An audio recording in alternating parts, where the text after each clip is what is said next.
The Evil Dragons arc of GT had the makings of a masterpiece in its ideas, but with below average execution as a whole, with some notable inconsistencies. Its attempts to tie the premise into previous pieces of retroactive foreshadowing, just raising more questions, its antagonist not having much going for him beyond the concept, and the structure of its latter half borrowing a bit too much from the Majin Buu arc, as well as Pan being sidelined in the latter half despite the focus given to her early on.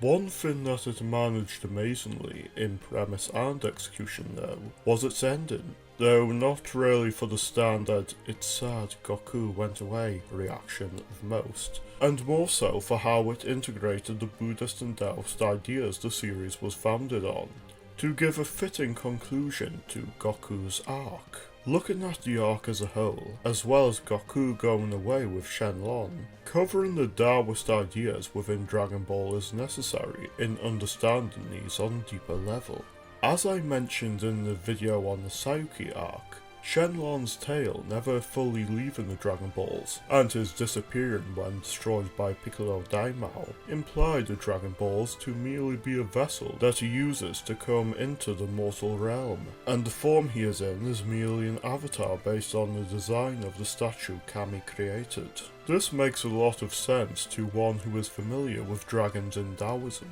in which they are beings of pure light that merely take a physical form, and this helps inform us much about the evil dragons too. Some may find it incoherent that the evil dragons were so strong from wishes made with Earth's Dragon Balls, or why nobody considered sacrificing Dende for the good of the world. The obvious counter to this is that they were made from the minus energy built up from the wishes made, and their existence isn't directly tied to Dende or the Dragon Ball's regular limitations. But things become even clearer and makes them more interesting, with knowledge on Eastern beliefs such as Taoism and Buddhism, as well as a touch of Shinto. Much as with Shenlong, the Black Smoke Dragon lacks pupils, as an association with the subconscious, and shown them as not part of the material world until splitting himself into 7 evil dragons. Those who watched my video concerning Piccolo and Kami will be aware on how this relates to the Shinto concept of a Bunshin, but there is another Shinto Tai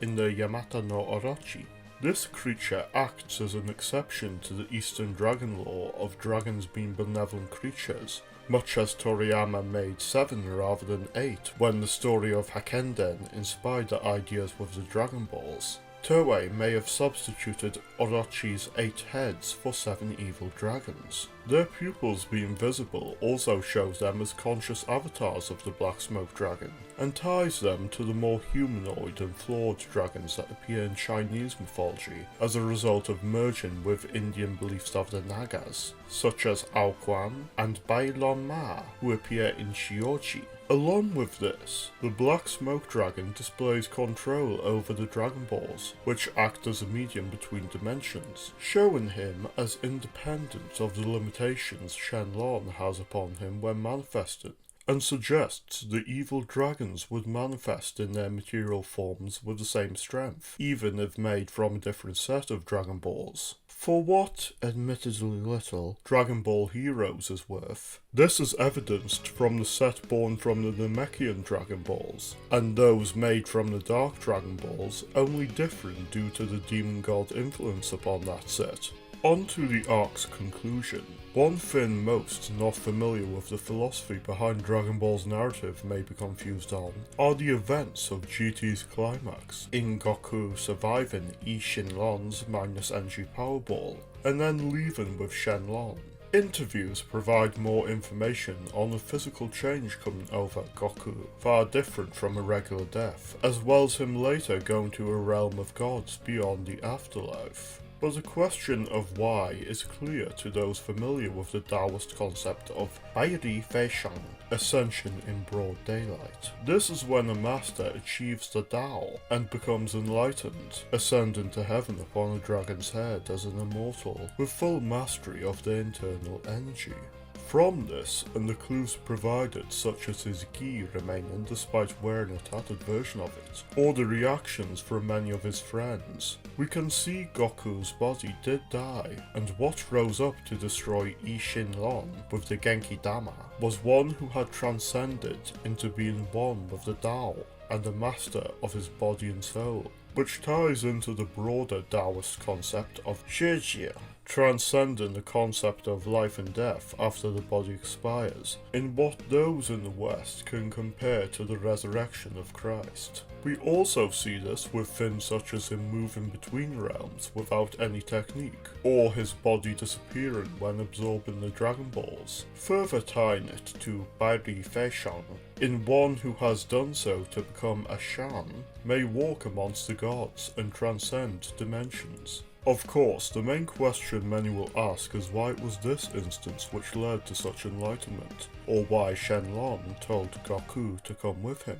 The reason as to why becomes clear when considering the link between Goku and the Dragon Balls he creates in this arc by swallowing the Sushinshu and allowing Sushinlong to be revived with any minus energy cleansed by the plus energy of Goku's body, as well as Sushinlong becoming stronger than before, in his burning spin's capabilities being something unknown to even Ishinlong, as well as Goku and Shenlong being shown aware of intentions, such as Goku being required to leave with him. It is clear a link was created between Goku and the Dragon Ball through this, as well as perfectly tie things to the Taoist concepts mentioned before, as practitioners of Taoist cultivation are said to cultivate their own dragon internally as they refine their chi, with Goku doing so in balancing the energies in his body to a state they are more potent than what Ishinlong's minus energy placed on the Dragon Ball, and cultivating Su Shinlong. There's also obviously Goku's Ryuken as a display of his personal dragon cultivation, and it's shown his progress in this aspect with it overpowering Super Ishinlong, though it not overcoming his regeneration, as well as merely being a draining technique, showed Goku's cultivation journey as having not reached its peak, until his created link with the Dragon Ball helped set up his ascension. The other aspect that helped bring the change over him is the spiritual and psychological difference to his resolve, compared to prior instances in him acknowledging the Dragon Balls cannot be relied on as in the past to negate consequences when resolving to counter the minus energy Power Ball with his own strength. It's from this additional need that a layer of comfort holding back his spiritual ascension is removed, in much the same way Taoist, Buddhist and Christian ascetics consider removing attachments will aid in their spiritual journey. This is made further cyclical and profound when acknowledging the Dragon Ball's wish-granting power may be inspired by the Chinese Buddhist concept of a dragon pearl being a ruyi baoshu, an item which purges one of their desires, and thereby invokes the wish of not wanting wishes. Much as in the Sayuki arc, in which the Dragon Team's wishes were fulfilled by their own actions rather than wishing for them, Goku performs this action in acknowledgement that wishes being granted can no longer happen, and in letting go of what attachment he has to the Dragon Balls, he achieves a form of inner peace to attain this enlightenment. On the subject of Buddhism, this conclusion for Goku works excellently with his character origins. Initially being a reimagining of Sun Wukong, who attained Buddhahood at the end of his pilgrimage, it makes sense that the end of Goku's character arc and shown Shugyo journey is him becoming the being that transcends the state of the mortal and spiritual realms of the Dragon Ball universe, much as Chinese Buddhists believe the Buddhas exist on a plane above the Taoist gods, who are still trapped in the cycle of samsara. Though I still stand by my statement that the conclusion of the manga was the perfect end to its narrative, GT's ending stands as superior to that of the Z animes, with the changes in the latter such as Goku's return to the spotlight through circumstance and his character being now for him suddenly being strong enough for the job, and narration alterations to make it apparent Goku's journey had yet to end.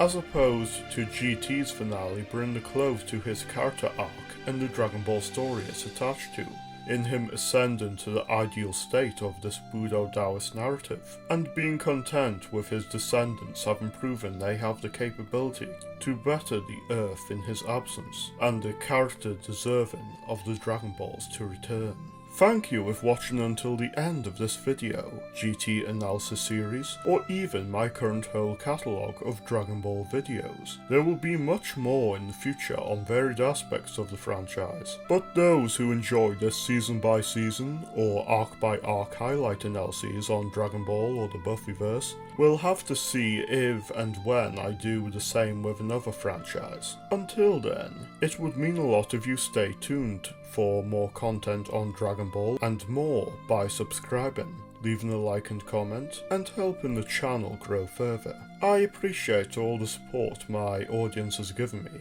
and until the next video, as Goku may say, ja, matana.